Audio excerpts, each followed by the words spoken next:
Bonjour madame. Bonjour. C'est un plaisir de vous revoir. Merci. Asseyez-vous. Merci. C'est une rencontre qui ne dit pas son nom. Sois la bienvenue. Merci Seigneur. Merci beaucoup. Une rencontre inattendue, jamais programmée par les hommes de ce monde, mais que Dieu seul savait lui-même scruter dans les futurs.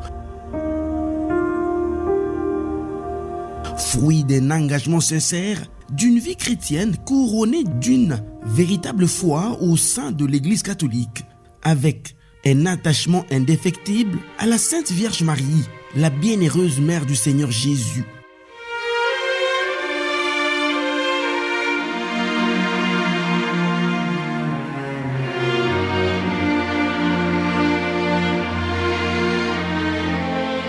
Un engagement dont les œuvres de la foi ont été palpables dans l'Église durant tout son parcours.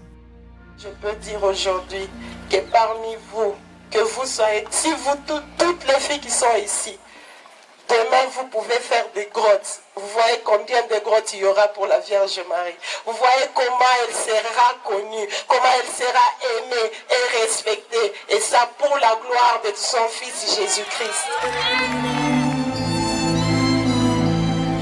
La Vierge Marie a une place très importante dans la foi de l'Église catholique. Penser à répandre cet apostolat à travers des œuvres monumentales comme des grottes, je pense que c'est participer très activement à la mission de l'Église. Des œuvres et qui, ayant retenti sa merveilleuse mélodie jusqu'aux oreilles du Saint-Pape François, ne l'a pas laissé indifférent. Et il n'a pas hésité d'adresser à cette fille de Marie, en novembre dernier, une invitation de la rencontrer au Saint-Siège du Vatican à Rome en début du mois de janvier 2025. Quel grand bonheur, quel privilège de vivre au temps de la moisson. Une rencontre qui intervient après celle de son passage dernier en République démocratique du Congo en fin janvier 2023 en présence du chef de l'État Félix Antoine Tshisekedi. Pour cette laïque engagée qui, dès son jeune âge, ne pouvait jamais s'imaginer d'une telle faveur, cette rencontre avec le pape François est une preuve de l'onction divine dans sa vie et du miracle que Dieu accomplit au quotidien dans son parcours chrétien tout comme politique. C'est cœur de pouvoir faire le bien. Faire le bien avec le peu que le Seigneur avait mis à sa disposition. Puisqu'elle n'a pas attendu avoir des grands moyens pour pouvoir faire du bien et aux personnes et à son Église comme institution.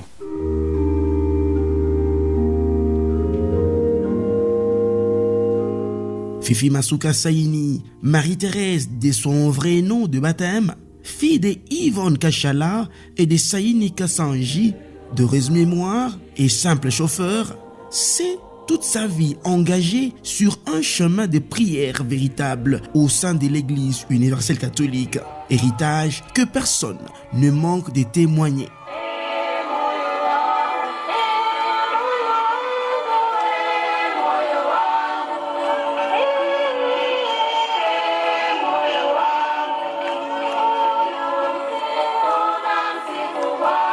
On voyait en elle une religieuse en venir. Et malheureusement, elle n'a pas fait le couvent. Elle est députée aujourd'hui. Mais pour moi, elle était voix et très religieuse.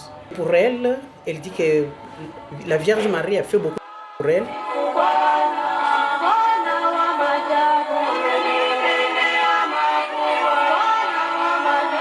Les conditions modestes de sa vie n'ont jamais constitué un frein à son attachement à la vie chrétienne. C'est une grâce pour moi de parler de moi, de parler de ma vie, surtout de témoigner de ce que Dieu a fait dans ma vie. Donc à la Kenya, j'ai beaucoup souffert. Ce n'est pas la souffrance de dire qu'on manquait à manger ou quoi. Non, la vie était très, très pauvre. Mais avec la confiance que j'avais, surtout je me disais, il faut que je puisse parler à quelqu'un qui pourra parler à Dieu, et j'ai choisi de parler à Marie. Parce que je me disais, peut-être mes prières ne pouvaient pas arriver. Et Marie m'a entendu. C'est pourquoi je continue d'ailleurs à la servir, à la faire connaître. Alors de là, en dessous de la table où je dormais, ce n'est pas une blague. C'est là où je dormais réellement. Notre maison, c'était une toute petite maison à la Kenya qu'on appelle en français, que je suis en train de parler aujourd'hui, une bicoque. Et c'est là où j'ai grandi. Et j'avais la fierté de grandir dans cette maison-là, d'étudier à l'école où j'ai étudié, primaire, secondaire. Enfin, je suis devenue aujourd'hui licenciée et femme politique. Maman Fifi nous a aidés et continue à aider des milliers de personnes à croire en Jésus-Christ, sans oublier sa maman, à respecter la Vierge Marie, à lui préserver la place qu'il lui faut, mais toujours à côté de son fils Jésus-Christ. Moi, je pense que ce genre de personnage mérite d'être encouragé. Et puis, je l'ai toujours encouragé à continuer, malgré ces occupations actuelles que nous considérons, nous, comme étant un lieu de témoignage, à continuer à manifester cet amour exceptionnel pour la Vierge Marie, à répandre cet amour et à permettre à des milliers de personnes, à des milliers de générations, même des générations à venir, à contempler dans le visage de la Vierge Marie celle qui a accueilli le message qui lui a été annoncé par l'ange et qui a participé à l'effectuation du mystère de l'incarnation. C'est par elle que Jésus nous est venu. Et si quelqu'un comme Maman Fifi le fait, s'adonne justement à répandre cet apostolat, à en faire une préoccupation permanente, je pense que ça mérite du respect et des encouragements.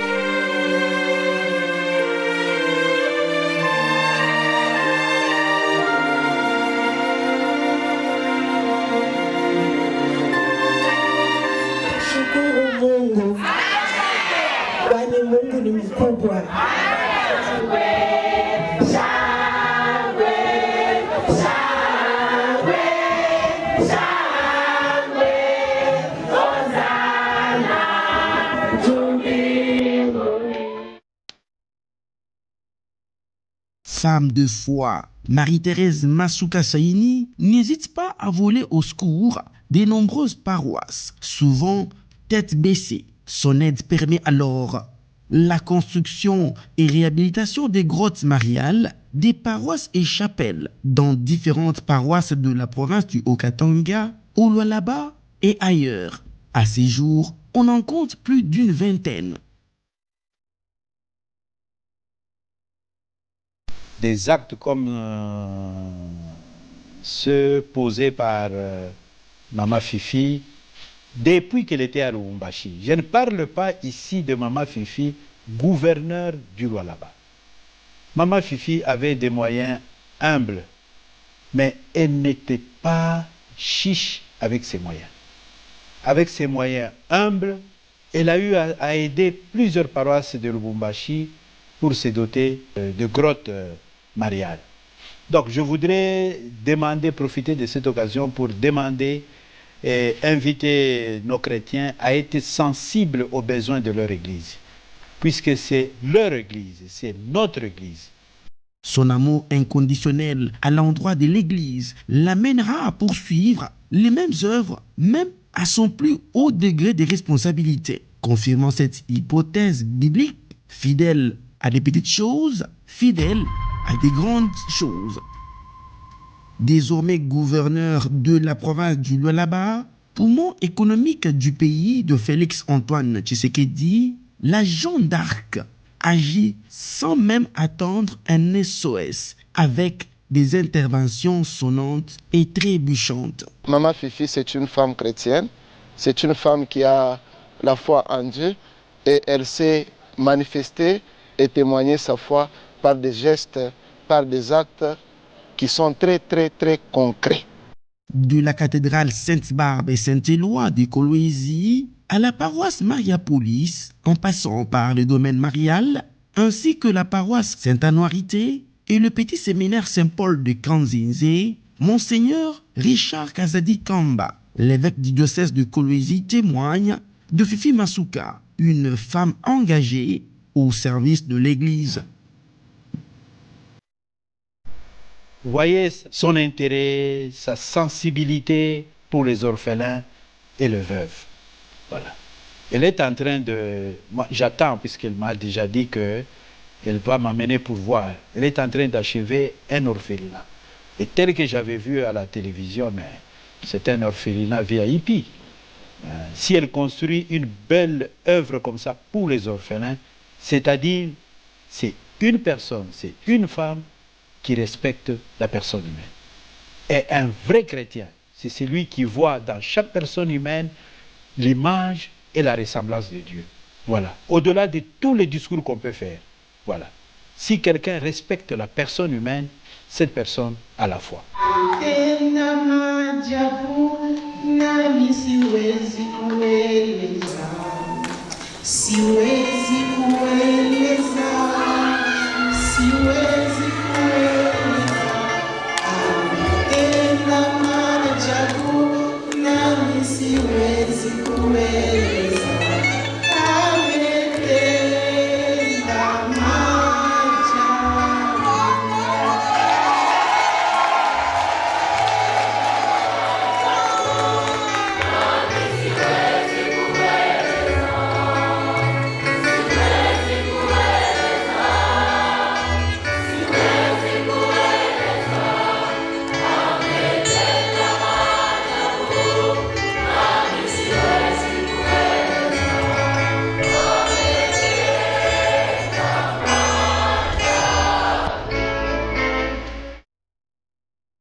Très engagée à la cause de la Vierge Marie, elle se décide alors, contre toute attente, de construire la plus grande statue de la Vierge en fibre de verre jamais érigée auparavant. Le chef-d'œuvre mesure 16,45 mètres de hauteur, jeté sur la rivière Lualaba au village Katebi, à une trentaine de kilomètres de Kolwezi, le chef-lieu.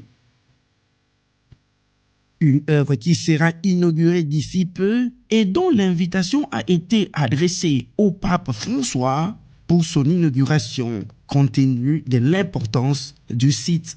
Un sujet au menu des échanges aussi avec Sa Sainteté le pape François lors de cette rencontre au Saint-Siège. Très ému, le pape François a aussi béni tous les insignes de manière symbolique qui feront l'objet de la décoration du site marial de Kolwezi avec la plus longue statue de Marie jamais rencontrée au monde. Il a encouragé la gouverneure Fifi Masuka Saini à rester sur cette vision avec la prière au-dessus de toute action. La bénédiction du souverain pontife a été transmise à sa délégation aussi présente.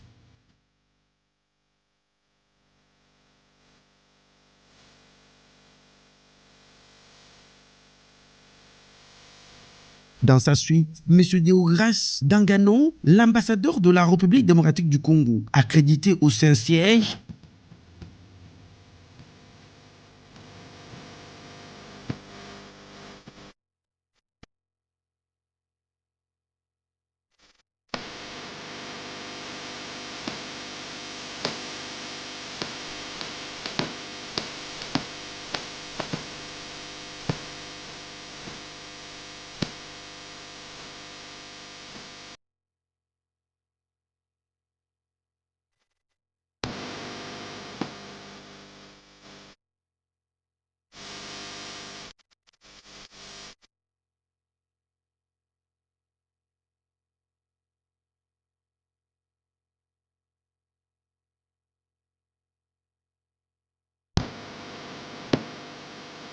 et de la sœur Rita, une religieuse de l'église à Rome. Après cette audience de plus souhaitable, Marie-Thérèse Masuka va s'exprimer sur les antennes de la Radio Vatican avec un message de paix adressé à ses compatriotes. Dans la foulée, la fille de la Vierge Marie va également procéder à la visite de quelques vestiges de l'histoire de Rome et de l'Église catholique, en commençant par la basilique Saint-Pierre, où elle a pu s'apercevoir aussi de dernières demeures de saints et de différents papes ayant marqué l'histoire de l'Église de Rome. En tant que femme chrétienne engagée, elle a aussi pris part à la grande messe de l'Épiphanie à la basilique Sainte-Marie.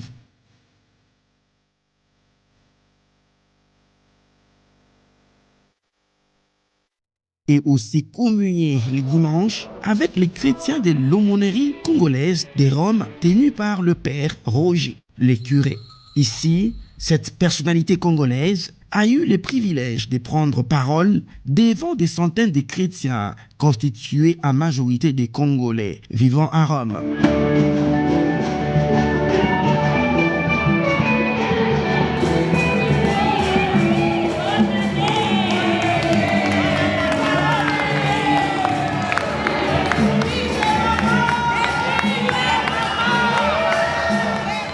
La gouverneure Fifi Masuka Saini a aussi reçu en audience les abbés du diocèse de Kolwezi aux études à Rome, bien avant de visiter le siège de l'ambassade de la RDC près le Saint-Siège et aussi de rencontrer l'ambassadeur de la RDC accrédité en Italie. Avec ce périple de foi chrétienne, cette femme au grand cœur n'est pas prête à abandonner et son engagement à l'expansion de l'Église ne faiblit pas. Par contre, bien plus affermi comme jamais, Marie-Thérèse Masuka Saini demeure engagée sur un chemin d'une véritable foi chrétienne en République démocratique du Congo.